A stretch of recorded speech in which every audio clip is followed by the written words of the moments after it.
উসমান রাদিয়াল্লাহু তাআলা আনহুকে যুন-নুরাইন বলা হয় এই কারণে যে তিনি ইসলামের ইতিহাসে একই সাথে দুইটি নূর লাভ করেছেন, অর্থাৎ তিনি রাসূল সাল্লাল্লাহু আলাইহি সাল্লামের দুই কন্যার সাথে বিবাহ বন্ধনে আবদ্ধ হয়েছিলেন।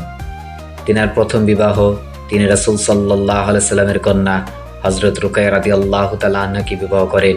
হযরত রুকাইয়া রাদিয়াল্লাহু তাআলা আনহার ইন্তেকালের পর রাসূল সাল্লাল্লাহু আলাইহি সাল্লাম তাকে আরেক কন্যা হযরত উম্মে কুলসুম রাদিয়াল্লাহু তাআলা আনহার সাথে বিবাহ দেন। এভাবে তিনি দুইজন নবীকন্যার স্বামী হওয়ার সম্মান লাভ করেন, যা আর কেউ পাননি। এজন্যই তাকে যুন-নুরাইন অর্থাৎ দুই নূরের অধিকারী বলা হয়। হাদিসে পাকের সাল্লাল্লাহু আলাইহি সাল্লাম ইরশাদ করেন, উসমানের জন্য যদি আমার আরো কন্যা থাকতো তাহলে তাকেও আমি উসমানের সাথে বিবাহ দিতাম। মুসনাদে আহমদ। এখানে নূর শব্দটি রাসূল সাল্লাল্লাহু আলাইহি সাল্লামের পবিত্র বংশধর ও নবুয়তের আলোর প্রতীক। হযরত উসমান রাদিয়াল্লাহু তাআলা আনহু এই সম্মান লাভ করেছেন বলে তাকে দ্বৈত নূরের অধিকারী বলা হয়। এটি তার বিশেষ মর্যাদার পরিচয়, যা অন্য কোনো সাহাবী পাননি।